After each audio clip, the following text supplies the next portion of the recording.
la propuesta del Centro de Estudiantes. A Felicidad Salinas y a Janet Mendineta, militantes de la Asamblea Feminista del barrio Padre Mujica, a Verónica Gago, licenciada en Ciencias Políticas y doctorada en Ciencias Sociales por la UBA, docente de Habilidades, investigadora del CONICET y militante feminista, y a Lucy Caballero, licenciada en Sociología, militante feminista, docente de la UBA UNTREF e investigadora de la Universidad Nacional de Buenos Aires. Sin más, le doy la palabra al director de la carrera Antropología, Máximo Badaro. Hola, buenas tardes a todas y a todos. Gracias, Sofía. Simplemente quería felicitar al Centro de Estudiantes por la iniciativa y por la organización de esta actividad a instancias de la propuesta de Ismena. Quería agradecerles también a las participantes por el aporte que significa esta actividad a la formación de las estudiantes y los estudiantes de nuestra carrera de Antropología, de Sociología, porque creo que esta actividad representa el tipo de formación, o pone en escena el tipo de formación que nos gustaría, el horizonte hacia donde apuntamos en la formación de estudiantes, que es una formación de ciencias sociales en constante diálogo con nuestros otros saberes, otros actores, otras experiencias, porque creemos que las ciencias sociales, y en particular la antropología, si tiene algún potencial de transformación social, ese potencial radica justamente en el trabajo conjunto, en el diálogo de saberes, de experiencias y entre diferentes actores. Así que simplemente quería felicitarlas, agradecerles por el aporte que significa esto para nuestra carrera y desearles que tengan un lindo intercambio. Yo me voy a quedar un rato siguiendo la actividad y bueno, me alegra mucho también ver a algunas colegas como Verónica que conozco hace tiempo y a Lucía también, del trabajo que vienen haciendo justamente en esta dirección de generar ciencias sociales que puedan desplegar su potencial a través del diálogo y del intercambio de experiencias con otros actores. Así que felicitaciones y muchas gracias. Para empezar, las chicas me habían dicho que comparta un video, así que si les parece.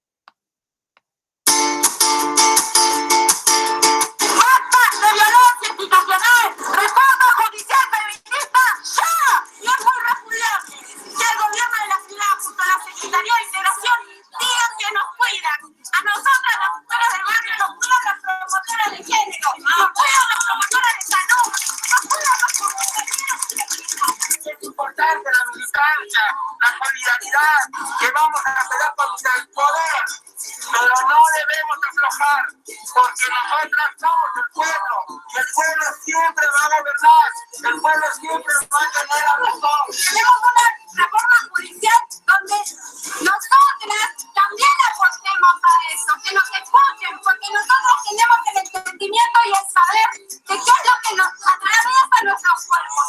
Y este lunes 8 hagamos temblar la tierra.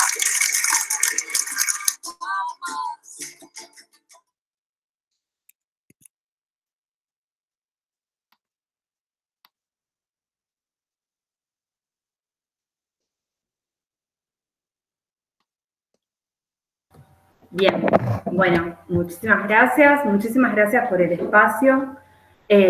Para nosotras es súper importante tener espacios de construcción de este tipo y de difusión del trabajo que llevamos a cabo todos los días.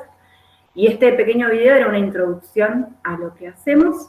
Y ahora voy a presentar a mis compañeras, Janet Mendineta y Felicidad Salinas, que van a contar un poco a qué va la experiencia de la Asamblea Feminista del barrio Padre Carlos Mujica. Y después iremos indagando más en lo que fue la experiencia propia del mapeo.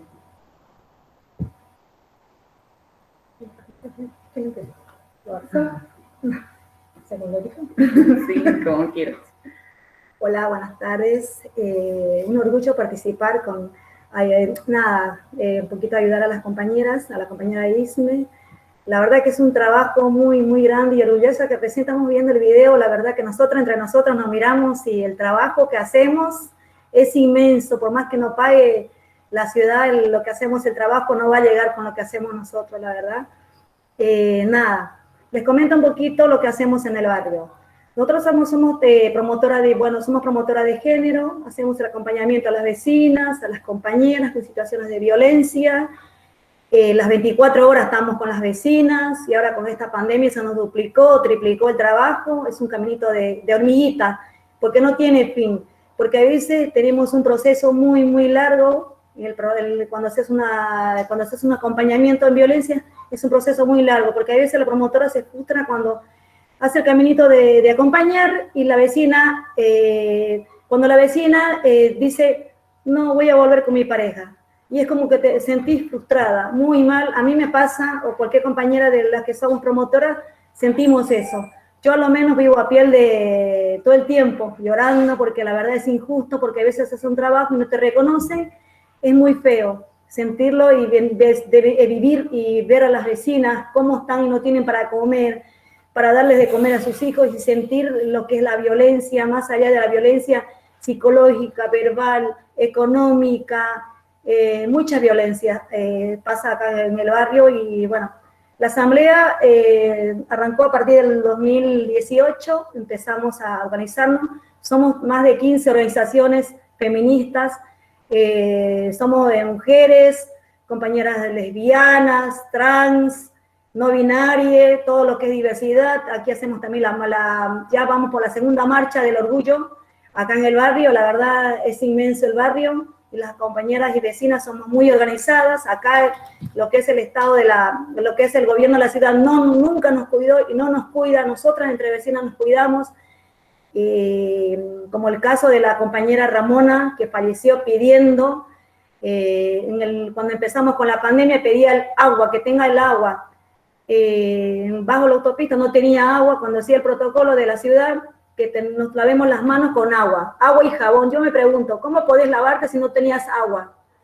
Y cuando salía el agua era con mal olor, amarilla, todo un olor a óxido, no tenía ni agua, 2 de la mañana no tenía agua, y esa mujer pedía, por favor, que le pongan, que tenga agua, y nunca le llegó el agua, falleció. También mi compañera Teodora, son mujeres vecinas que siempre estamos ahí en el comedor, en el merendero.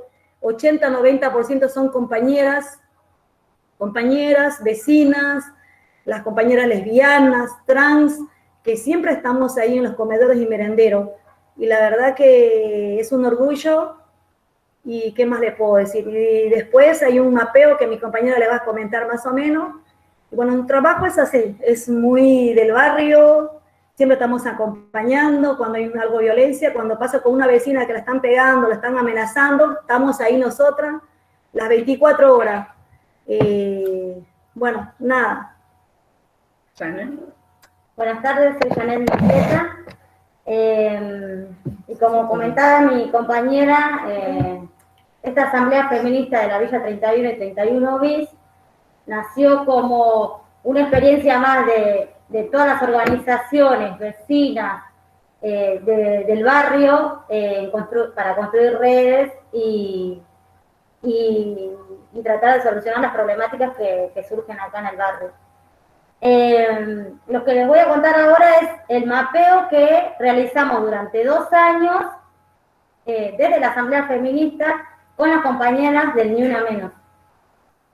El mapa que estamos presentando fueron, bueno, como les contaba, 2 años de trabajo, debatimos plenarios los problemas que traía la organización y llegamos a las conclusiones de que no tiene perspectiva de género ni feminista, que nos endeuda a quienes menos ingresos tenemos o trabajos más precarios tenemos, a quienes tenemos también trabajos no reconocidos, que somos las mujeres y disidencias. Mientras el Estado nos pone un CIM, un Centro de la Mujer Integral, el gobierno de la ciudad en realidad, en una zona liberada por la misma policía, nosotras, en este sentido veníamos denunciando a la Secretaría que es la responsable de la urbanización acá en la 31, la falta de apoyo, la falta de presencia para las mujeres, para nosotras, y dejando, por ejemplo, el bajo autopista. El bajo autopista es donde estaban ubicadas las familias que nos reubicaron en las viviendas nuevas. Ahí, cuando nos cambiamos a las viviendas nuevas, dejaron a medias todas las viviendas que tenían que desarmarlas. Ahora, en este momento, es como un juntadero, un vacío. Entonces, ahí... nada, hay mucha contaminación, hay mucha violencia de noche, no se puede transitar, y sí o sí es un espacio donde nosotras, los vecinos, tenemos que, es como dice el flyer, el folleto que sacamos, que es la columna vertebral de la 31. Es en el medio, está ubicada en el medio, que sí o sí tenés que pasar para un lado o para el otro, y con estos reclamos hicimos marchas, hicimos afichadas, hasta que ocurrió un femicidio hace muy poco de una vecina que todavía no identificamos quién es. Y bueno, siguen ocurriendo un montón de este tipo de cosas donde el gobierno de la ciudad no se hace cargo. Después, también les quería comentar la situación habitacional, que siempre fue una problemática, pero que ahora... en la pandemia se agudizó más, como por ejemplo con los alquileres. Que las familias que sostenían los alquileres con trabajos precarios o con trabajos que el dinero solo ingresaba con el día a día de su trabajo, ahora con esta pandemia no pueden. Y la SISU, o sea, el gobierno de la ciudad, que está encargado de acá de la 31, tampoco da soluciones ni nada, al contrario. Los fechas de los alquileres, les suben alquileres, las cuotas de las viviendas donde nos reubicaron se hacen imposibles de pagar, la escritura es una trampa para todos, y es una trampa porque la escritura dice que si no pagas, claro, por 3 meses, te desalojan, y la prioridad de comprarte la propiedad tiene primero la SISU y después tiene un tercero si ellos le autorizan, ¿no? Y bueno, así un montón de cosas, como contaban, claro, hubo desalojos, hay familias que quedaron por fuera de la adjudicación de casas, muchísimas problemáticas. Sí, después. Bueno, como el principal interés un poco de recuperar como todos los relatos que cuentan las compañeras, era un poco como para ponernos en contexto y que nos empiece a girar por nuestro imaginario cuáles son las situaciones, los conflictos que vive hoy el barrio. El barrio está pasando por un proceso de urbanización que constantemente desarticula las vivencias diarias de los vecinos. Y bueno, eso, nosotras somos la asamblea, somos 15 organizaciones que articulan constantemente en pos siempre de objetivos comunes que tienen que ver con imponer perspectiva de género a estos procesos que padece el barrio, como es el proceso de la urbanización. A partir de lo que fue la emergencia sanitaria del año pasado, cuando empieza la cuarentena, empezó a haber, como un montón de redes de nuestra cotidianidad, como nos pasó a todos, que se caían. Entonces había que empezar a generar otros procesos para que las vecinas se puedan agenciar en el barrio, porque había una situación básicamente de que quedarse en casa involucraba un cuidado, ¿no? Y ante estas cosas, una de las primeras cuestiones que advertimos fue como, bueno, ¿qué pasa con la vecina que vive con su violento, con su agresor? Y a partir de ahí empieza todo un proceso de generar una herramienta para el barrio que sirva, que esté generada por nosotras, tanto como las que militamos, como las que viven en el barrio, y que sirva como una herramienta de difusión para que la vecina pueda generar otro tipo de agencia y de reconocimiento con el barrio. A partir de ahí empezamos con un proceso de censo, si se quiere, de todas las organizaciones que conformábamos la asamblea y ubicarnos y situarnos dónde estábamos dentro del territorio. Y eso ya presupuso un conflicto profundamente antiguo. Siempre me acuerdo que cuando empecé a estudiar antropología, una docente me dijo como, la antropología es como el feminismo, una se pone unos lentes y empieza a leer el mundo desde ahí. Entonces, claramente, con unos lentes antropológicos y feministas, el proceso de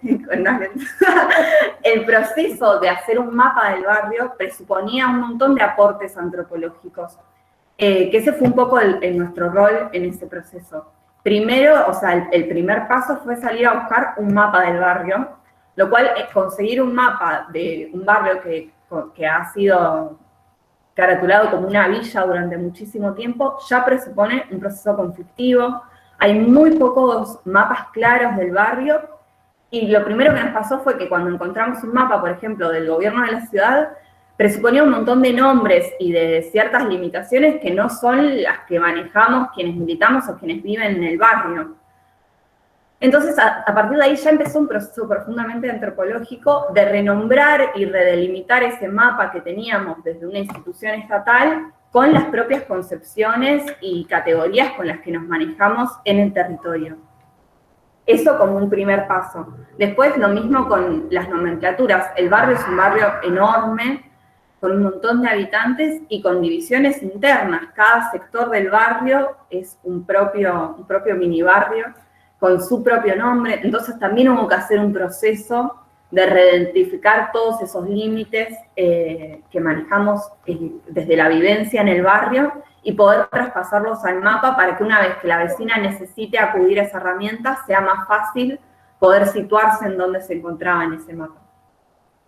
Entonces, a partir de ahí se da un proceso que para mí es súper interesante desde la formación antropológica, que es como, bueno, ¿qué tenemos nosotros como cientistas sociales para aportarle a una situación territorial y comunitaria?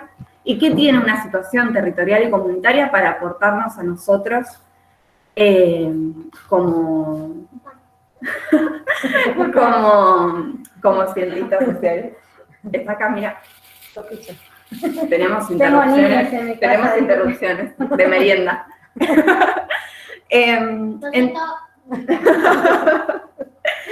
Bueno, entonces siento que una de las primeras cosas que tenemos nosotros para aportarle a los territorios es esta cuestión de la perspectiva, las herramientas que nosotros tenemos por nuestra propia formación, y que para mí en lo personal y en mi trayectoria académica y de formación es algo que siempre me problematiza y me cuesta y me moviliza un montón, que es como, bueno, ¿a dónde le estoy poniendo piernas a toda esta formación que tengo, a todo este bagaje teórico y conceptual que tengo, y todas las ideas prácticas, y como todo el consumo de teoría que uno tiene, ¿a dónde lo puedo bajar? ¿A dónde lo puedo llevar? ¿A dónde esto se puede transformar en algo que sirva, en algo que sea productivo, en algo que brinde una mano? Y siento que en las experiencias territoriales compartidas hay un montón de esto, como tenemos una magnífica oportunidad como cientistas sociales en formación, en el encuentro con el territorio, de problematizarnos, de ponernos en un lugar recontra incómodo, que es trabajar por fuera de lo preestablecido, es trabajar por fuera de un ámbito académico, por fuera de un ámbito laboral, por fuera de un ámbito de una investigación personal. Y siento que las experiencias militantes tienen eso para aportarnos, como ponernos en una situación recontra incómoda, pero recontra productiva y que nos ayuda a crecer un montón, que es como, bueno, ¿qué tiene un cientista social para aportar en la vida diaria? Y es esto, efectivamente hay un montón de cosas que podemos aportar, y desde nuestro trabajo puntualmente como antropólogos, nuestra perspectiva antropológica es recontra rica, una vez que podemos charlar con un montón de compañeras y encontrar todo este tipo de cuestiones, como podemos aportar un montón de cosas y podemos problematizar mucho más luego la perspectiva con la que nos insertamos en otros lugares, como la perspectiva que a uno se le problematiza y se le incomoda una vez que es parte de una situación territorial comunitaria, es una perspectiva que uno luego se lleva no termina ahí, es esto mismo, unos lentes que después uno va a terminar problematizándose el día que uno haga una investigación de campo, el día que uno habite la academia de cierta forma, el día que uno habite la facultad. Y me parece súper importante en un proceso de democratizar y pluralizar la universidad, que seamos responsables de tender estos puentes con el territorio, y que al fin y al cabo, para mí lo más importante que tienen las situaciones territoriales para aportarnos es una producción de conocimiento que se escapa de las formas preestablecidas de producción de conocimiento. Este proceso de mapeo del barrio, que al fin y al cabo fue creciendo un montón y avanzando un montón, y hoy en día es una herramienta que sirvió en su momento para que durante la pandemia la vecina pueda saber dónde estaba cada sector, cada organización que trabajaba temáticas de género. Eso creció un montón, y hoy es una producción de conocimiento que se hizo del barrio para el barrio, y que es una producción de conocimiento que se escapa muchísimo de las formas preestablecidas que nosotros tenemos sobre cómo se produce el conocimiento, porque fue un proceso recontra horizontal, comunitario, que retoma perspectivas de la realidad, y que se escapa de una experiencia académica, pero a la vez es esto, y además tiene una impronta profundamente antropológica, que es reconocer otro tipo de conocimientos y otro tipo de saberes, como el encuentro con las vecinas y los vecinos, y el encuentro de retomar cómo cada vecino entiende, transita y construye su barrio, y traspasarlo para que todos los vecinos puedan acceder a ese mismo proceso. Es un proceso recontra antropológico, recontra rico, y que nos suma un montón. Entonces, para mí ahí hay una fortaleza súper importante que tenemos que tener la responsabilidad de saber aprovechar, como una producción de conocimiento que se escapa de lo que nosotros entendemos como producción de conocimiento. Es una apuesta profundamente, novedosa, conflictiva, incómoda, pero que al fin y al cabo termina teniendo el producto final, digamos. Es una herramienta que para mí lo más importante de esta herramienta es que es una herramienta real, una herramienta que sale del territorio, una herramienta que generamos en conjunto con las vecinas, para las vecinas, y que transforma el territorio al fin y al cabo, porque gracias a esta herramienta no solo se hizo un proceso de que cada vecina pueda gerenciar rápidamente, según un mapa, en qué lugar está ella y cuál es el lugar más cercano que tiene, que atiende situaciones de violencia de género, sino que nos dimos cuenta también, y eso es otra perspectiva súper antropológica, que nos dimos cuenta a la hora de tener que salir a situarnos a nosotras como mujeres dentro de un mapa y entender qué conflictos rodeaban ese mapa en el que nosotras nos estábamos situando, que había un montón de otros conflictos que era necesario contemplar, que es algo que naturalmente no hacemos. O sea, un mapa geográfico no tiene todos sus conflictos que se ven presentes. Sin embargo, eso salió como una necesidad. Teníamos muy en claro que no podíamos representar todas las complejidades de nuestro territorio, sin hablar de todo lo que acaban de recuperar las compañeras, sin hablar de todos los conflictos que tenemos las compañeras promotoras de género a la hora de acompañar vecinas, todos los conflictos que presupone la organización del barrio y cómo desarticula y articula la organización que tiene cada vecino en el barrio. Entonces, para mí, esta experiencia, y lo más importante que me deja esta experiencia como estudiante de antropología, y que es lo más importante que me parece invitar del objetivo de compartir esta experiencia en un seminario, es empezar a abrir un poco el camino a estas nuevas preguntas, como, bueno, cómo reconocemos otros saberes, cómo reconocemos otras construcciones de saber, y qué nos aporta en ese ejercicio, como corrernos un poco de nuestro rol, animarnos a ocupar como cientistas sociales en formación nuevos espacios, nos abre un montón a problematizarnos sobre nuevas formas de producir el conocimiento y de cómo estamos produciendo hoy en día nuestro conocimiento. Siento que tejer puentes entre lo comunitario, lo territorial y la facultad nos abre la perspectiva un montón y nos enriquece hacia ambos lados de herramientas súper ricas. Así que eso, creo, que no me estoy olvidando nada. Y ahora pasan a hablar las compañeras Vero y Lucy. Hola compañeras, compañeros y compañeres que están conectados. Bueno, gracias por la invitación y por el esfuerzo y la iniciativa de organizar esta actividad. Para mí, bueno, para nosotras, pero empiezo yo, también es muy importante este diálogo y esta sinergia, retroalimentación entre la facultad y nuestras militancias. Yo quería plantear algunas cosas que tal vez pueden aportar para pensar, ¿no? Una pregunta que podría ser, ¿por qué un mapa, no? ¿Por qué hicimos un mapa entre todas, con la Asamblea Feminista de la Villa 31 como protagonista? Y en ese sentido me parece que hay un primer punto, ¿no? Que, bueno, por supuesto que me parece que el primer esfuerzo que de alguna manera hicimos fue tratar de conectar, ¿no? Mediante la herramienta de mapa, cuestiones que parecían a simple vista inconexas, ¿no? Como la violencia de género, la violencia machista y la crisis habitacional. Entonces, creo que la herramienta del mapa nos permitió justamente describir, conceptualizar cuál es la relación, cómo se imbrica justamente las dinámicas de violencia en el territorio y esa crisis habitacional. Y otro punto que me parece importante en relación a este mapa es que también aparece, ¿no? una pregunta o un desafío desde el principio, ¿no? Que fue cómo hacer para investigar concretamente, ¿no? Desde nuestras prácticas políticas, un fenómeno tan abstracto como la especulación financiera, ¿no? Que es cómo poderlo poner concretamente en impactos, en cuerpos, en la dinámica de la crisis habitacional, ¿no? Porque si hay algo que sucede con la especulación financiera, con la financiarización, es que es muy difícil de mapear justamente cómo funciona.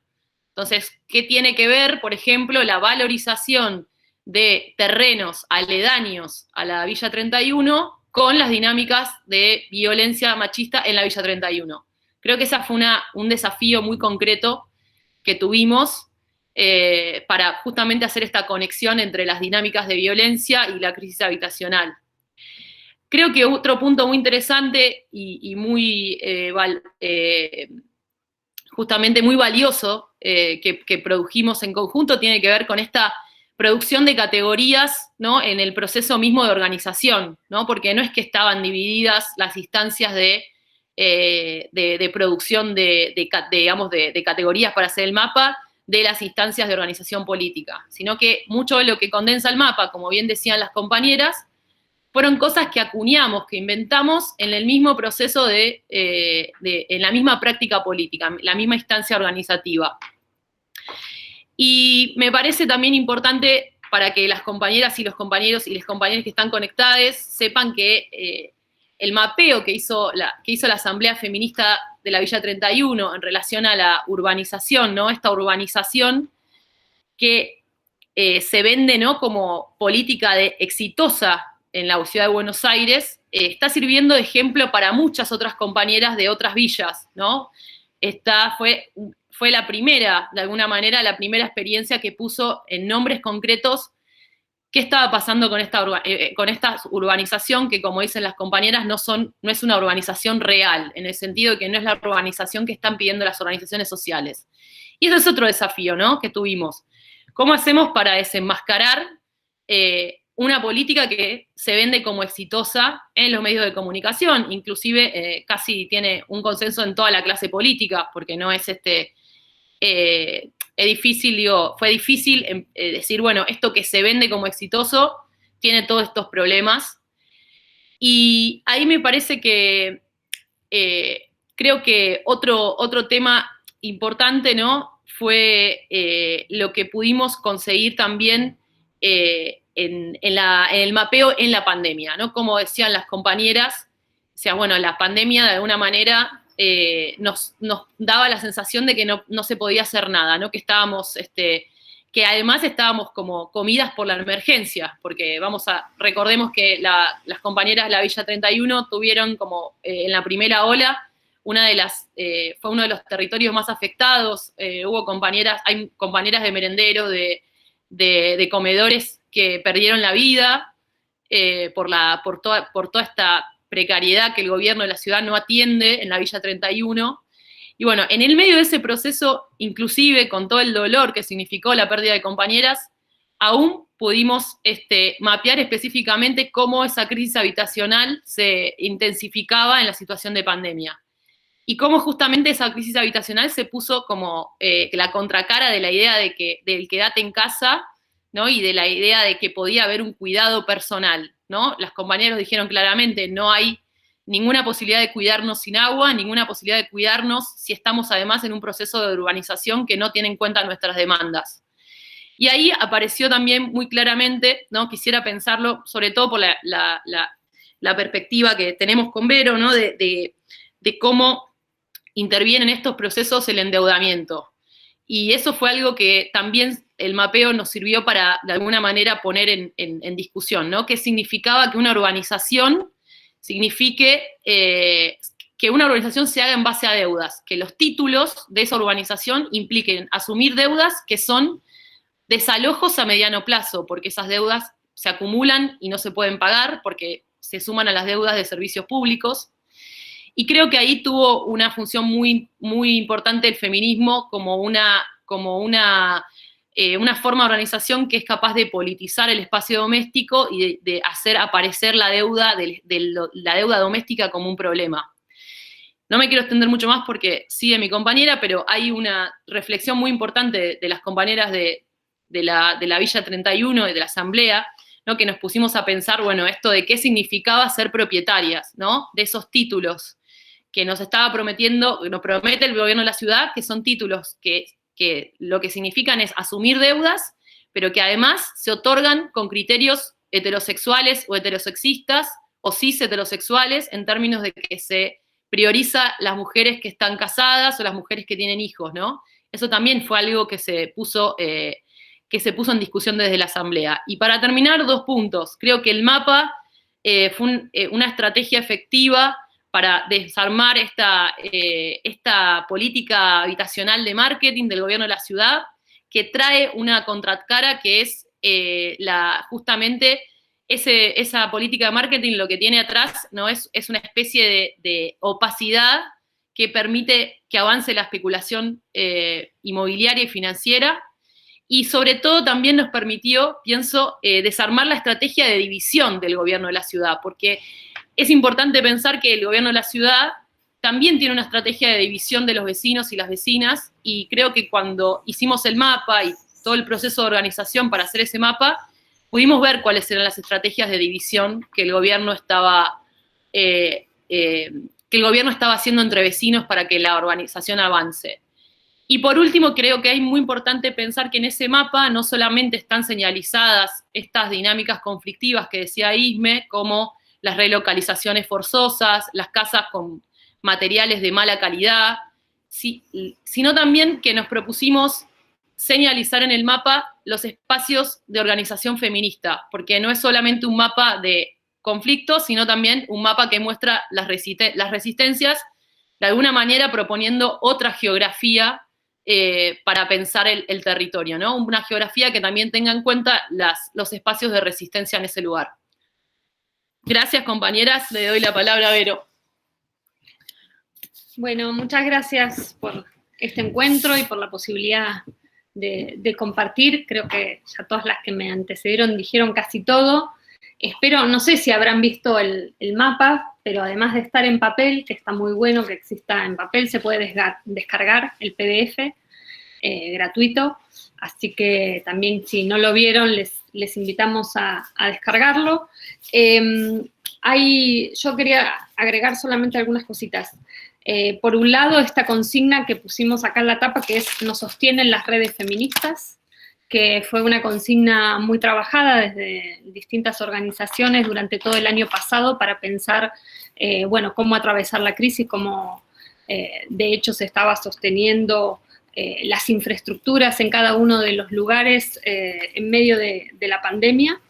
Y a la vez resaltar que este es el trabajo, como decía Jane, de 2 años de asamblea, de 2 años de ir investigando de manera muy situada, muy concreta, qué significa esto que le pusimos como título urbanización por deuda. Es decir, ese es una síntesis de algo que venimos investigando y trabajando y desentrañando, ¿no? Porque fue todo un trabajo de investigación y de debate, entender qué significan que la oferta de ser propietaria significaba también asumir una cantidad de deudas que iba después a producir de manera más o menos rápida lo que llamamos desalojos legales, porque una vez que esas deudas eran tan altas y no se pueden pagar, el desalojo queda habilitado, pero sobre todo son los bancos que están vinculados a la urbanización los que se quedan con los títulos de propiedad.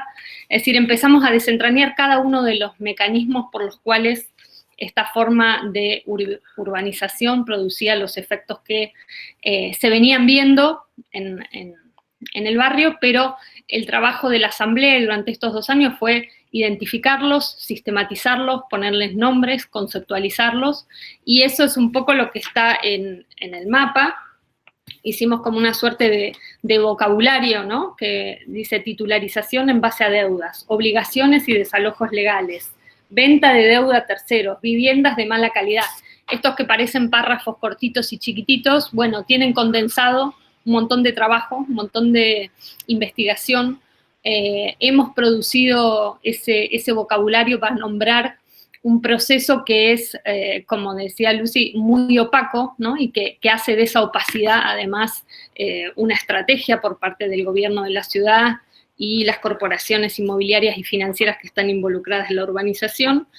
Y con la ayuda del colectivo Iconoclasistas, bueno, nos permitió tanto volcar el mapa efectivo del barrio como hacer también un trabajo detallado de ir ubicando en esos puntitos que se ve las distintas organizaciones que son parte de la Asamblea Feminista, pero también historizar, como se ve abajo, hacer una suerte de línea de tiempo de cuándo se arma la Asamblea en relación a, bueno, el paro que estábamos organizando por el femicidio de Lucía Pérez, pero también marcar los distintos hitos importantes en términos de organización, de lucha, de visibilización del trabajo de la Asamblea. Entonces, esta doble faz del mapa, ¿no? de conceptualizar estos procesos de violencia que tienen que ver con la violencia urbana, con la violencia financiera, con la violencia machista, y a la vez en el reverso mostrar el proceso de organización y el proceso de resistencia, es también una manera de evidenciar desde dónde se está produciendo ese diagnóstico situado, como decimos ahí, desde dónde también ese conocimiento ha sido debatido, y también valorar todo un proceso muy largo y muy costoso de estos 2 años de investigación, de distintas juntadas, de distintos momentos de asambleas, de distintos debates, de estar compartiendo, y creo que, como lo hemos discutido en varios momentos, este ha sido un proceso que elaboró herramientas que han sido tomadas por asambleas feministas de otras villas, en cómo entender el proceso de urbanización, en cómo dar cuenta de lo que significa la interconexión entre violencia inmobiliaria, aquí hablamos también de violencia propietaria y violencia machista, y la fuerza que tiene una asamblea transversal, como es la de la Villa 31, pero también otras asambleas que hay en otras villas de la ciudad de Buenos Aires y que están interconectadas, en producir diagnóstico, en producir maneras de nombrar los problemas que están en el barrio, de hacer alianzas políticas con otras organizaciones y de producir un material que queda disponible para seguir abriendo estas conversaciones como la que estamos hoy. Así que, bueno, muy, muy contenta de estar acá y de compartir este material.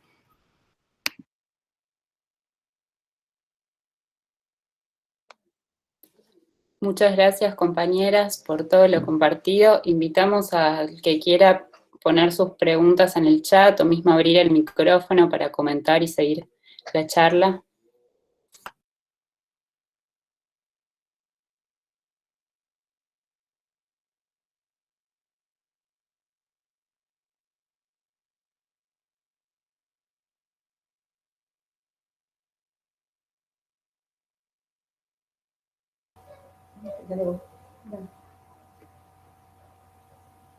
Compas, si les quedó compas, estoy acostumbrada a decir compas.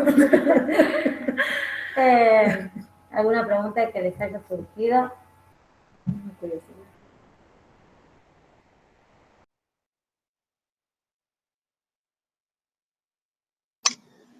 Hola, perdón, ya que nadie habla, corto el ambiente. No, a mí me da intriga cómo fue la metodología de trabajo, cómo fueron armando el mapa, cómo fueron las reuniones, eso, ¿no? Como, Ahí va. si quieren contar un Bueno, poco. retomo un poquito. Para mí como algo de lo más mágico que tiene este proceso es que tiene para mí la particularidad, y cuando hablo como retomo esta idea de la producción de conocimiento que se escapa de lo que uno piensa, es que yo creo que jamás en el momento en el que producimos el mapa, alguna dimensionó la potencia de lo que estábamos haciendo. Como realmente, además, esto que nombraban Vero y Lucy, como fue un proceso que comenzó, o sea, es un trabajo ya de 2 años. Primero empezó como en espacios donde nos juntábamos con las compañeras a reflexionar sobre el proceso de urbanización, como, bueno, este proceso de urbanización, ¿dónde está fallando? ¿Por qué no tiene una perspectiva de género? ¿A dónde habría que incluir una perspectiva de género a este proceso? Y por un lado se fue dando todo este espacio donde de charlar, de hablar y de empezar a generar una reflexión teórica, si se quiere, sobre todas estas situaciones que íbamos pasando. Y después, puntualmente, en paralelo, se da el proceso del mapa en el medio de la pandemia, justamente en este momento, cuando estalla la pandemia en el barrio, que además tuvo la particularidad de estallar muchísimo antes que en el resto de Cava, como siento que es uno de los primeros territorios donde pudimos ver la fragilidad, o sea, la fragilidad en general y lo fácil que era que el bicho haga detonar una situación, y la necesidad a partir de ahí de empezar a generar una herramienta. Y el proceso para armar el mapa, en situarlo, que esto, como el proceso de sacar el mapa del gobierno de la ciudad y cambiarlo, que fue como la primer base más primaria que hicimos de ese mapa. Saludo a mis compañeras Luciana y Diamela, que están por ahí, que también cooperaron a armarlo, pero fue básicamente empezar a hablar con cada compañera nos iba pasando como, bueno, nosotras estamos en el sector de Güemes, mi local queda acá, y estamos, no sé, abiertas en este horario, y después de traspasar toda esa información de cada compañera con la que íbamos hablando a este mapa. Que fue un proceso súper complejo porque es un mapa que está, o sea, el mapa en sí está hecho a partir de un barrio popular, y un barrio popular, las formas geográficas de pensar un barrio popular se escapan muchísimo al que tengo yo en mi casa en Colegiales, que vivo en Zapiola, queda La Croce allá. Entonces también había todo un proceso difícil de ir situando esos lugares. Entonces, a partir de ahí, luego, como contaban Vero y Lucy, se dio un proceso de ir juntando y fusionando este proceso donde habíamos ido situando dónde estaba cada compañera y a dónde podía acudir cada compañera, con todo este proceso de reflexión sobre la urbanización y cómo nos iba afectando, por ejemplo. No sé si había otras preguntas en el chat, no llego a leerlas. Sí, a ver, Ale Gutiérrez Saracho pregunta, quería consultar si pueden hablar un poquito más sobre el proceso de intervención y el trabajo en grupo en la red, y cuál fue el trabajo con las poblaciones trans, si tuvieron.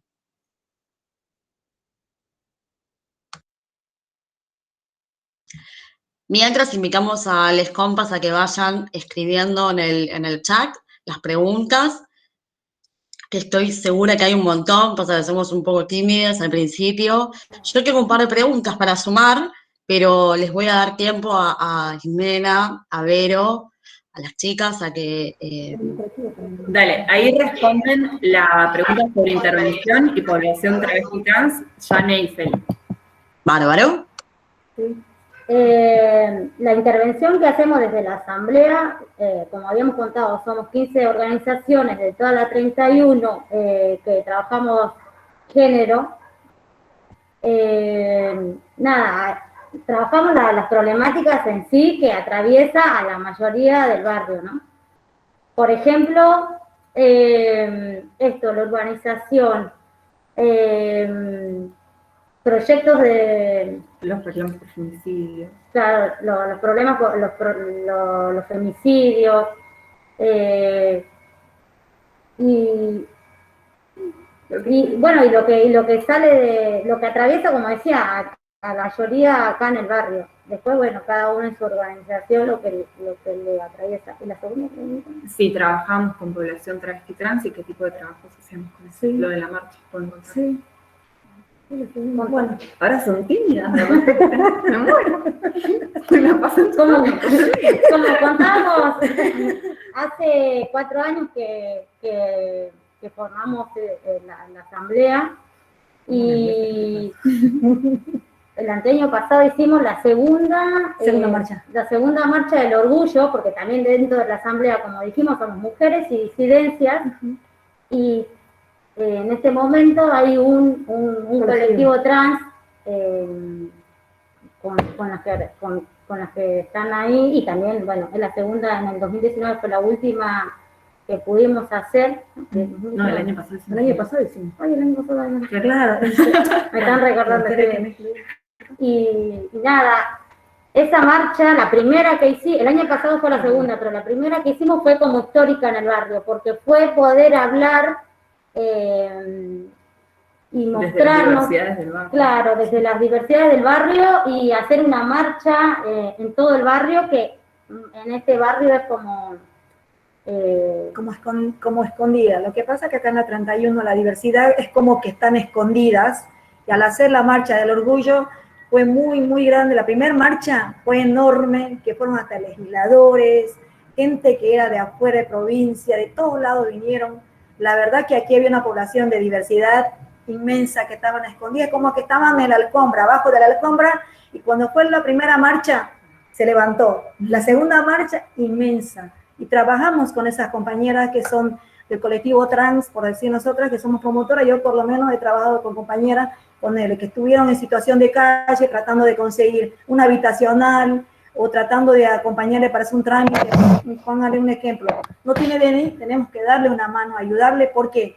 Porque si a nosotras que somos mujeres cis no nos dan bolilla, y imagínense a las que son de la diversidad, es peor todavía, sufren maltrato en el hospital, en la salita, para comer un plato de comida, para el comedor también les maltratan. Prácticamente esas compañeras o el colectivo trans o la diversidad siempre van a las organizaciones. ¿Por qué? Porque las organizaciones somos las que le estamos acompañando, somos las hermanas que la estamos abrazando, como dicen ellos, nos sentimos acompañadas con las organizaciones. ¿Por qué? Porque ahí también hay un colectivo trans. En las organizaciones siempre tenemos compañeras que son de la diversidad, y son como nosotras, son personas, como digo, son personas de carne y hueso, que sienten como nosotros, les duelen, lloran, son personas como nosotros, no son personas ajenas a otro lado. Como le dicen, es feo decirlo, pero a las compañeras que son trans, bicho raro, ellas dicen, me dicen bicho raro. Tengo yo una amiga en San Telmo que es trans, le pagan por ser, no le alquilan la habitación por ser bicho raro. ¿Dónde se ha visto eso? Agarramos y le hicimos, le estamos haciendo la habitación, con la habitación la amparamos a la compañera, y ahora tiene, como dice, tengo un techo y tengo un plato de comida. Gracias a las organizaciones, y acá en la 31 hay mucha población de la diversidad, y hay un colectivo, que está la compañera Martina, que es una masa, y ahora no está con nosotras, pero es una masa, es la compañera que encabeza ahí el colectivo trans, ¿no? Nada, eso. Bien, la verdad que es muy emocionante escuchar todo el trabajo que ustedes se cargan al hombro día a día. Y me parece que las preguntas que vienen tienen que ver con qué pasa con los desalojos, y antes de eso me gustaría tal vez poner un poquito en sintonía a les compas y a mí también sobre qué es esto que les ofrece la urbanización. ¿Es una regularización del dominio? ¿Es la casa a pagar en cuántas cuotas? Digo, como para entender un poquito más qué es esto que lo plantean en términos de la urbanización es asumir una deuda. ¿Qué deuda? ¿Por una casa nueva? Si nos pueden contar un poquito de ese trasfondo para poder hilar las preguntas que vienen a continuación. Perfecto. Ahora Janet va a recuperar un poco sobre cuál es la experiencia de urbanización del barrio y cuáles son las problemáticas que nos generan. Bien. La ley dice, la ley no me acuerdo el número, discúlpenme, dice que, una de las tantas leyes que dicen que no se puede vivir bajo autopista. Esta urbanización... Milka, primero contanos qué es el proceso de urbanización, interesámelo más largo. Ah, bueno. El proceso de urbanización, no sé cómo... Tranca. Bueno, ¿hace cuánto empezó el proceso de urbanización?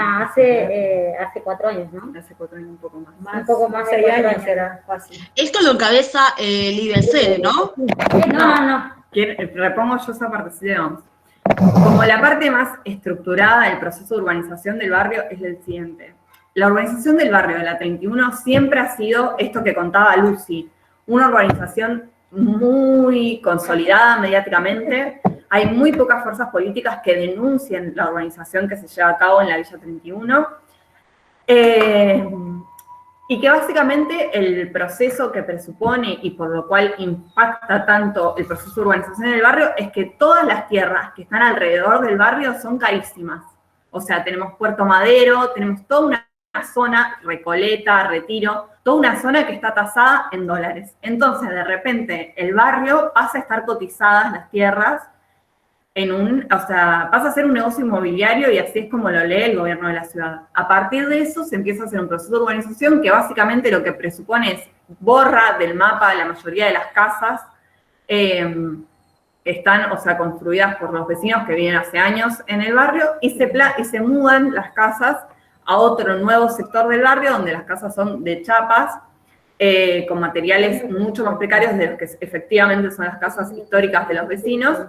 Y a partir de ahí no solo se hace proceso, sino que todo este proceso impacta muchísimo en la dinámica del barrio. Básicamente, imagínense que agarran su barrio entero, los mueven de sus casas y los mandan a vivir a otro pasillo de su barrio, digamos. Y eso presupone un montón de cambios en la dinámica constantemente. ¿Querés ahora sí, Janet? Contamos. Claro, esto, el proceso de cambio de casa por vivienda, la ley dice que no se puede vivir, como les contaba, bajo autopista. Todos los que fuimos reubicados vivíamos bajo autopista que, como cuenta... ¿Dónde queda? ¿Dónde queda? Queda en el medio de la Villa 31.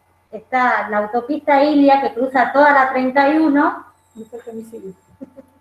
más de 1.300 familias que vivían allí, fuimos reubicadas, todavía seguimos en ese proceso porque no todas fuimos reubicadas.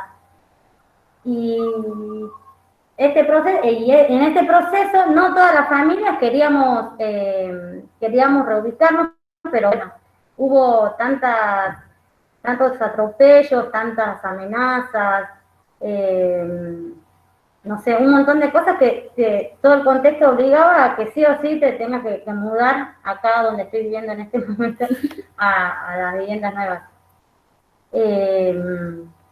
Y en todo eso decimos, y el mapa también recupera, que es un proceso de urbanización que no tiene ni la mínima perspectiva feminista ni de género, porque en su mayoría acá las jefas de hogar son madres solteras, que no tienen un trabajo estable, no tenemos un sueldo que digamos, claro, que podamos pagar las cuotas de las casas, que tampoco son cuotas sociales, como así dicen.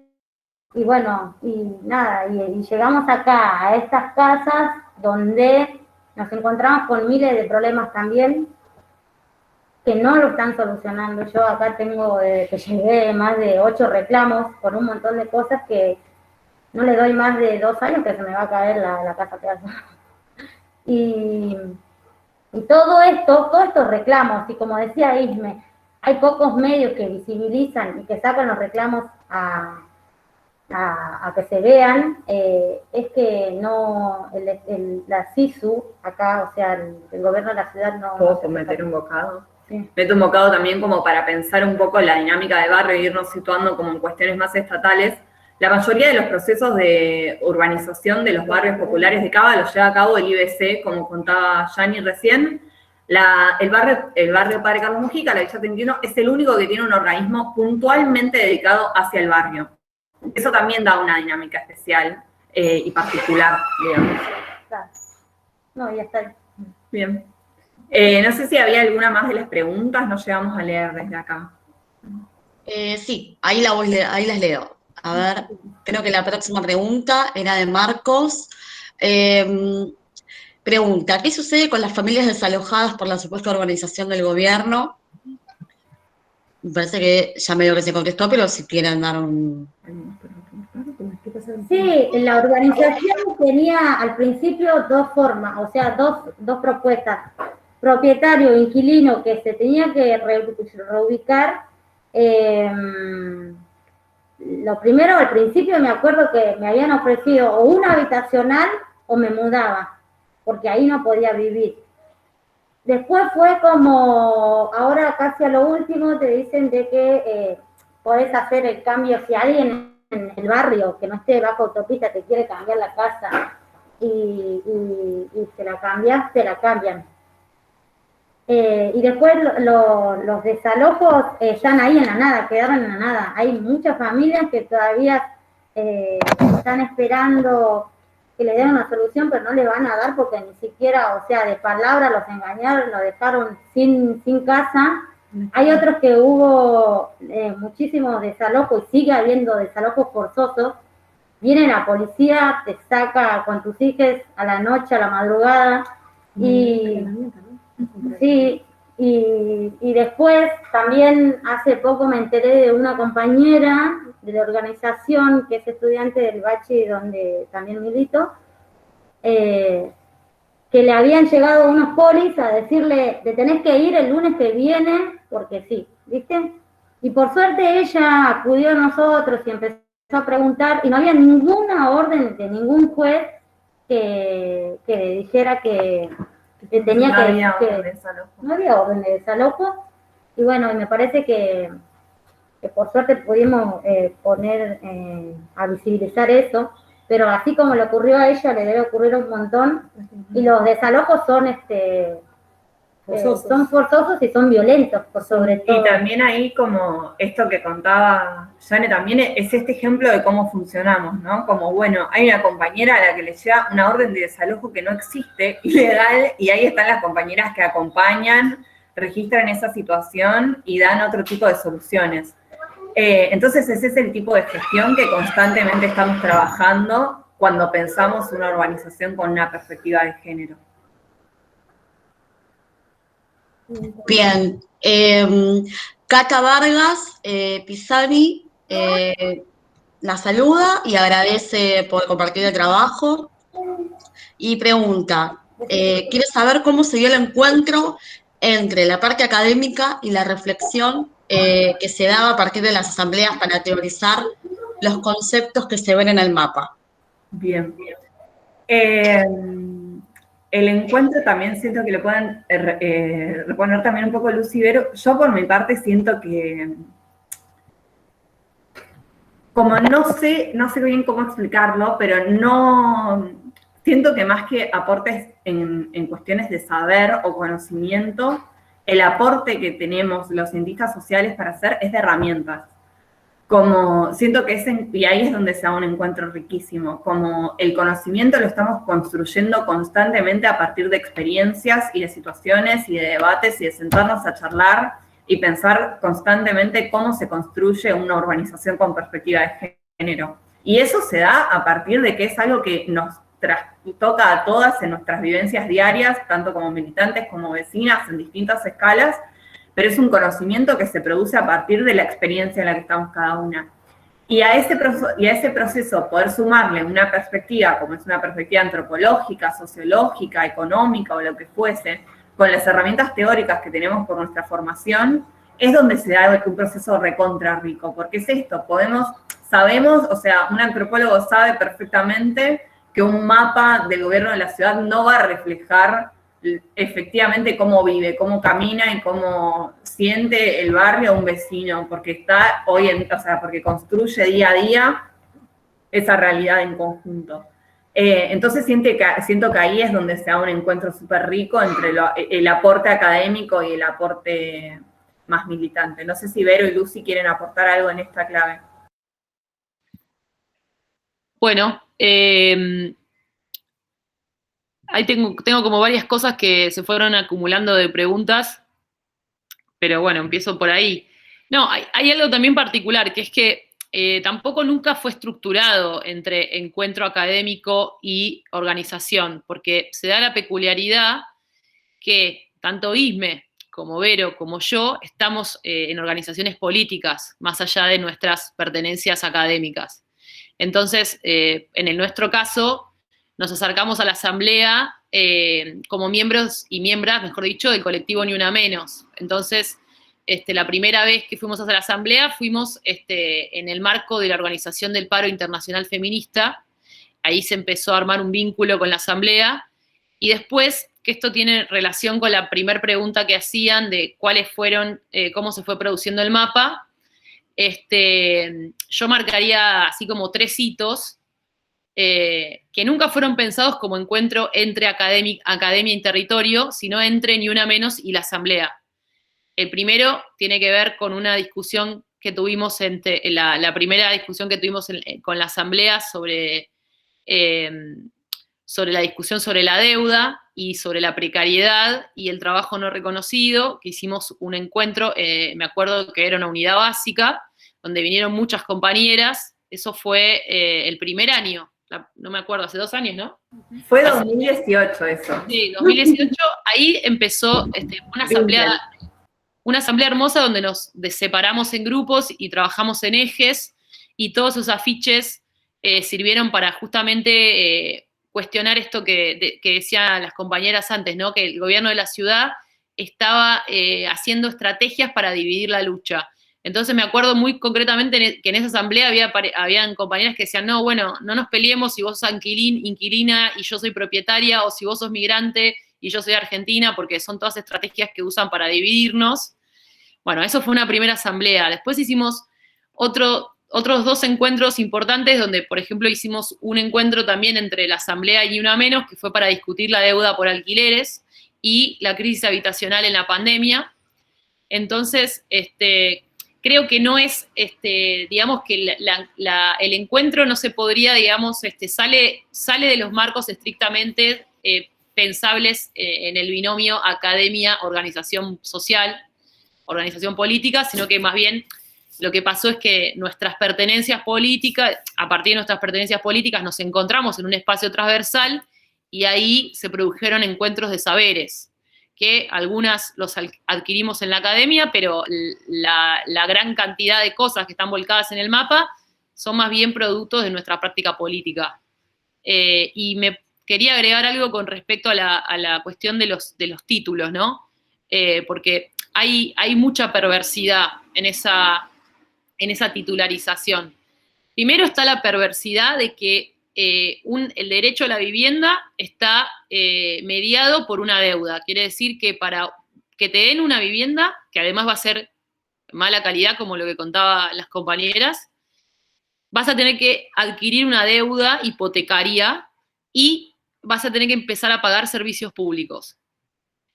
Por otro lado, hay otra perversidad, que es que a fin del año pasado, o del otro, mejor dicho, el gobierno de la ciudad aprobó en la legislatura casi express una norma que legaliza que cuando esa deuda se acumula, esa deuda además pueda ser vendida. O sea, que no es que uno ya no le debe al gobierno de la ciudad, sino que le pasa a deber a bancos o a inversores.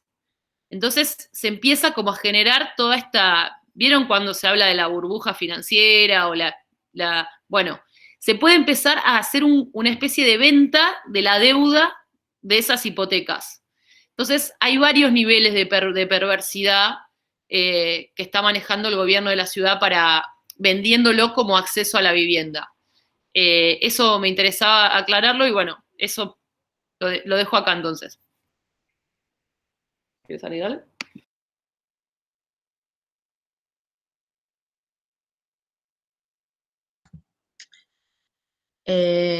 Vero, ¿querés decir algo? Si no, leo otra pregunta. No, avanzá con otras preguntas. Ah, ok, bien. Martín Ceolla pregunta, dice, hace unos años leí el informe del 2014 del Observatorio de Derechos Humanos llamado Derecho a una vivienda digna en la Ciudad de Buenos Aires, que me resultó muy interesante. Quería saber si están en contacto con este organismo u otros. También quería preguntarles qué tipo de estrategias propone el gobierno de la Ciudad de Buenos Aires para dividir a los vecinos. Un poco eso ya se respondió recién.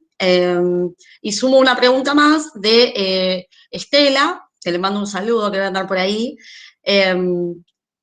Dice, esta forma de organización del gobierno de la ciudad lleva intrínsecamente desalojos ocultos, como para luego desalojar a la mayoría y quedarse con los terrenos para las construcciones inmobiliarias.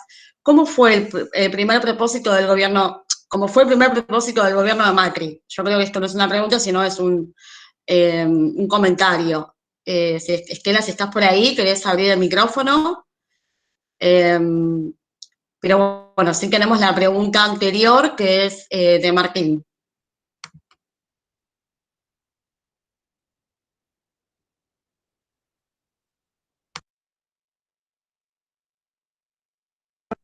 Hola, está abierto el micrófono, ¿no? ¿Yanina? Sí, te escuchamos. Sí, no, la idea era esa, pensar que en esta oculta urbanización que está gestionando el gobierno de la ciudad, en realidad lleva una intencionalidad que ya fue expresada con Macri cuando fue primero intendente de la ciudad, después gobierno de la ciudad, y de alguna manera intentaba desalojar toda la Villa 31 y bueno, hacer de eso un negocio inmobiliario. Esto me llevó, la pregunta yo la hice bastante atrás, antes que las chicas se expresaran, pero la verdad es que esto conlleva, me parece oculto eso, el ir desalojando a la gente, la mayor cantidad de gente posible, y empezar el proyecto inmobiliario como todo proyecto inmobiliario de la ciudad de Buenos Aires, ¿no? Como hicieron también en el Parque de la Ciudad, que se mandaron todo un proyecto inmobiliario. O sea, la idea es sacar la gente de ahí y esos terrenos que están alrededor, que son tan caros, tienen el mismo valor en la Villa 31. Son tan caros y también la Villa 31 tiene el valor en esos terrenos. Lo que pasa es que ellos no le van a pagar, si los van a desalojar, no le van a pagar el importe del valor del terreno, de la vivienda. Lo que van a hacer es querer que se vayan todos sin ningún tipo de indemnización o valoración de la propiedad que tienen. Esa era lo que yo pensaba, digo, oculto está eso, oculto está desalojar a todo el mundo, que fue la primera intención que tuvo Macri cuando fue gobierno de la ciudad. Somos carísimas de repente. Me parece, se fusionan muy bien la pregunta sobre las estrategias y esta situación del negocio inmobiliario. Creo que las chicas ahora lo van a reponer muy bien porque es algo de que saben sobre estrategias de división de vecines.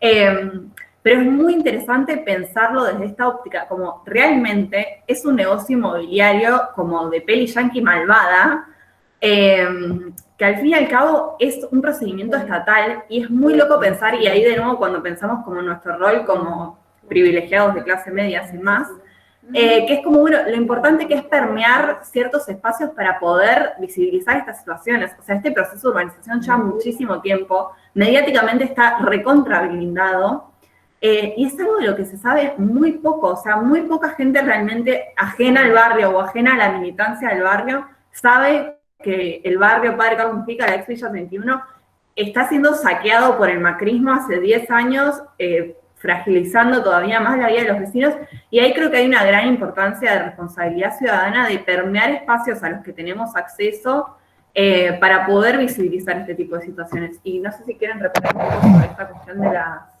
estrategias de división. tenemos para tirar para todas las Un montón.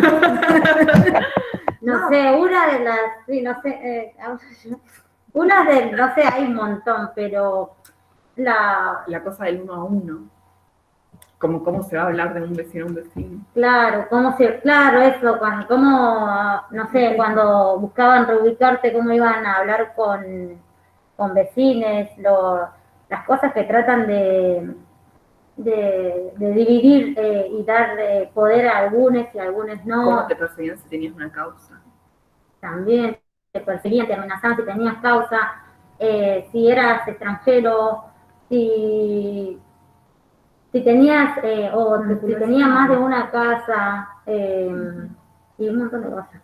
Sí, total. Manipulaban mucho lo que es, jugaban mucho con lo que es la necesidad de la gente, el no tener una vivienda, tener chicos, automáticamente a veces exceden a lo que dice lo que es el gobierno de la ciudad. ¿Por qué?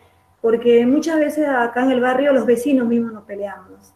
¿Por qué? Porque el puntero, que es el delegado, que es del PRO, ahí prácticamente es el PRO, no le avisa, el delegado no le avisa a los vecinos. A mí, por decir que yo soy de Manzano 9, del ferroviario, nunca me dijo que había una urbanización. Nunca me dijo que los vecinos estaban haciendo, no te avisan.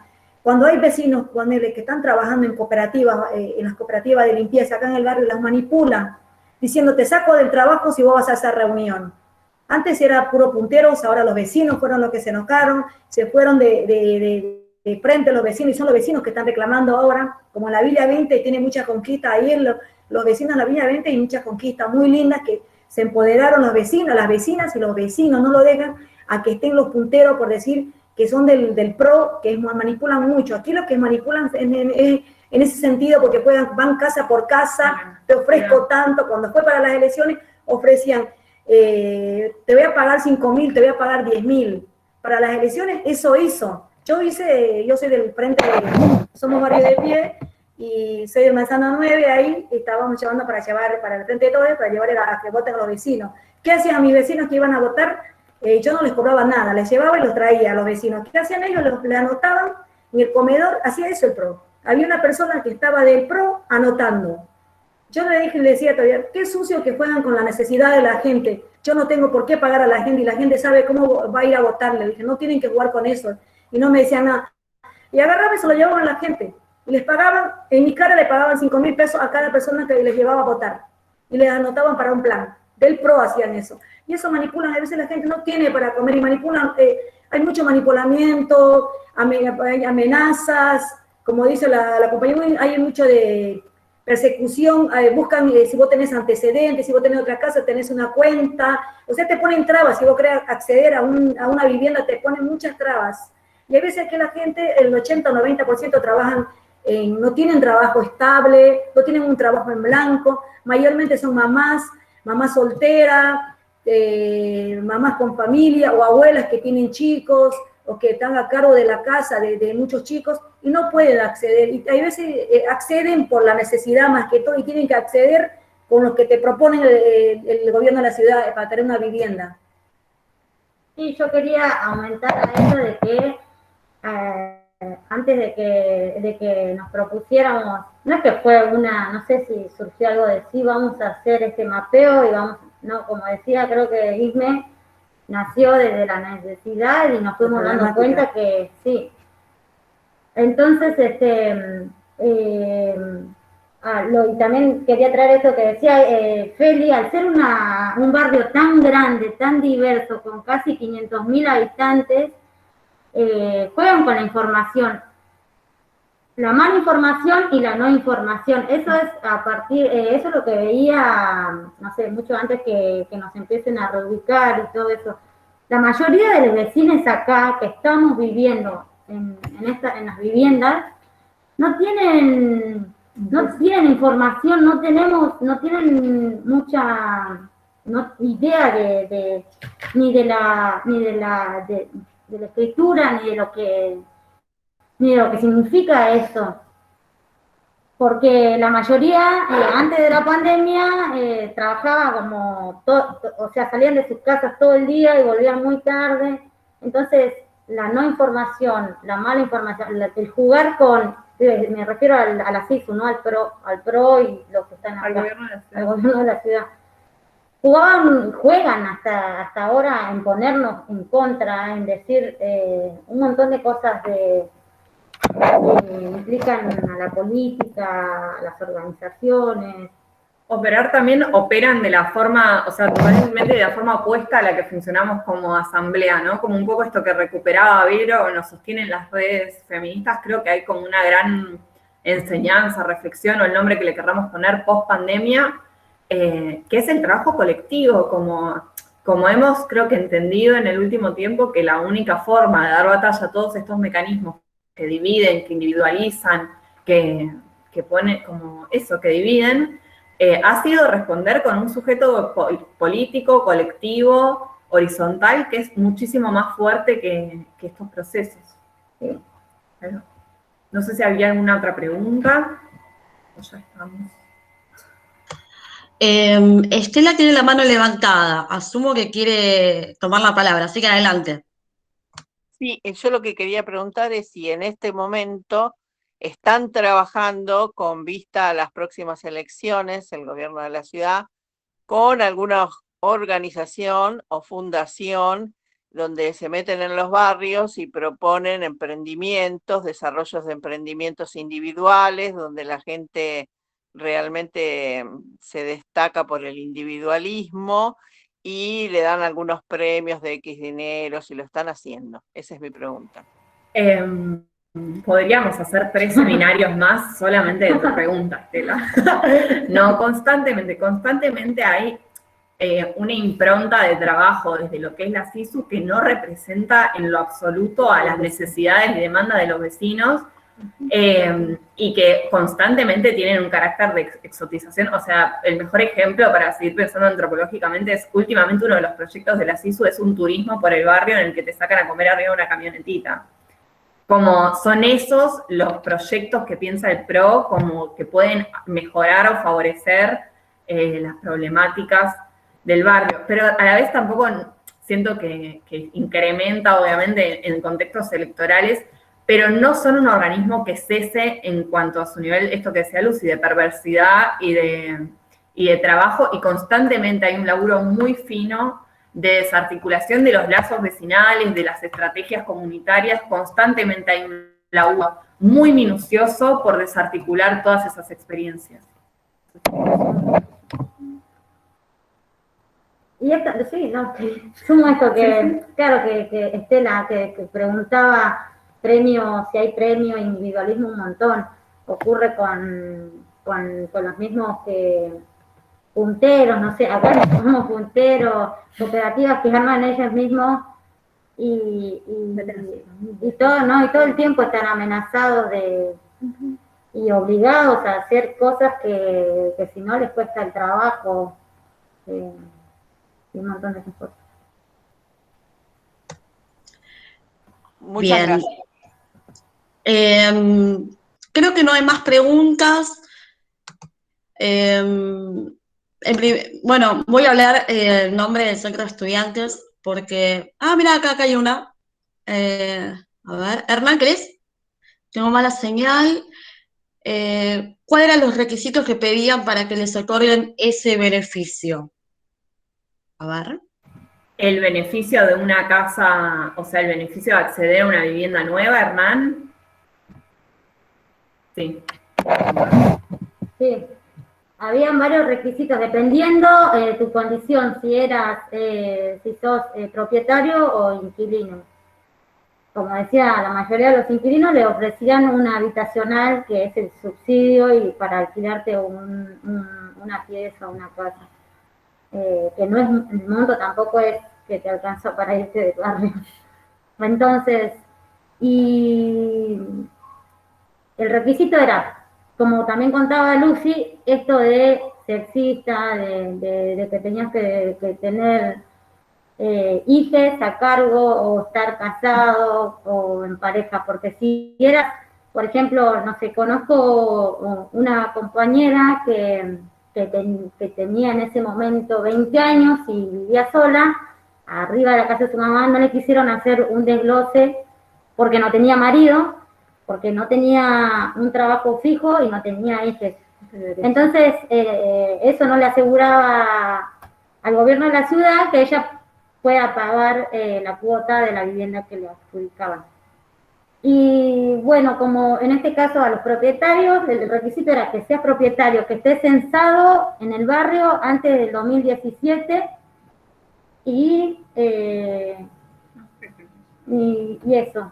Y a los inquilinos lo mismo, que estén censados antes del 2016 o 17 y que el dueño de donde alquilaban les ceda esa parte de la casa, o sea, con la firma.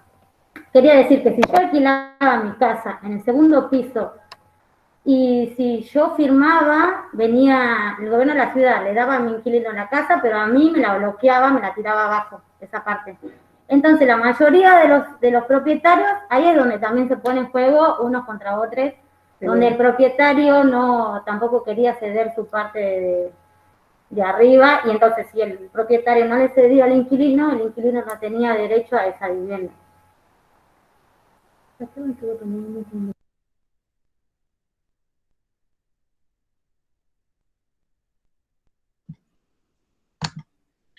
Bueno, este seminario me pareció uno de los más enriquecedores que hemos tenido, que hemos propiciado desde el Centro de Estudiantes. Como bien decía Vero, nos sostienen las redes y ustedes son parte de ellas. Yo quiero que ustedes cuenten con el Centro de Estudiantes de IDAES de la Universidad de San Martín y nos estamos autoinvitando a la próxima Marcha del Orgullo, así que vamos a ir con nuestra bandera. Nosotras tenemos un lema que es: lo personal es político y colectivo, así que nada, estoy muy, muy feliz, emocionada, como le dije a mis compañeras, por este seminario. Agradezco mucho, mucho, mucho a Ismena, que ella es una estudiante que se nos acercó con esta propuesta, y lo primero que le dijimos fue: sí, por favor, necesitamos más de estas articulaciones. Así que nada, y también invito a todos mis compañeros que están acá a que nos traigan propuestas, que pensemos juntos. Recuerden que nosotros somos las personas que vamos a ir haciendo que nuestra casa de estudio mejore. Así que nada, está muy abierta la invitación a todos. Lucy, Vero, chicas, está increíble este seminario, está siendo grabado, así que las vamos a subir a las redes, lo vamos a etiquetar, y larga vida a la Asamblea Feminista de la 31. Les mando un abrazo a todos. Recuerden que este seminario es parte de nuestra currícula, ¿sí? O sea, no es una charlita más, ¿eh? Acá los antropólogos y sociólogos se están formando con este seminario, ¿sí? Se acreditan, necesitamos 10 de estos para recibirnos de sociólogos y antropólogos. Así que ahora una de mis compañeras va a dejar el formulario para que podamos responder la pregunta, que va a acreditarlo, y nos estamos viendo en los próximos seminarios, ¿sí? Muchas gracias, Vero, Lucy, chicas. La Asamblea, viva la lucha feminista, compañeras. Viva la lucha feminista y la universidad pública. Absolutamente. Muchísimas gracias, compañeras, compañeros, por el espacio, por escuchar, por apostar a seguir construyendo un saber horizontal. Les mandamos un abrazo muy grande a todos. Muchas gracias. Chao, abrazo. Muchas gracias, y como se autoinvitaron, también las invitamos a la asamblea. Y qué lindo que es, no sé si alguna, pero qué lindo que es que vengan al territorio y se empapen un poquito de todo eso. Están invitadas de la asamblea, de parte de la asamblea de las organizaciones. Estamos organizadas acá, no estamos solas, siempre las organizaciones somos del primer momento que empezó la pandemia, fuimos nosotros que nos llevamos a la asamblea, estuvimos presentes con los vecinos en los hospitales, en las clínicas, en los hoteles, en todos lados, nosotras. Ustedes están invitadas para que vengan acá a los territorios. La compañera Irme es una grosa, es una masa, es la que la va a traer a todos, que militen, que pateen el barrio como nosotras hacemos. Es muy lindo trabajar acá con los vecinos, no es lo mismo mirar de afuera que estar en el barrio. Así que están invitadas al barrio, Capaz que hacemos unas jornadas, hacemos unas tortas fritas. Bueno, Sí, estaría bueno. muchísimas gracias, un abrazo muy grande. Muchas gracias.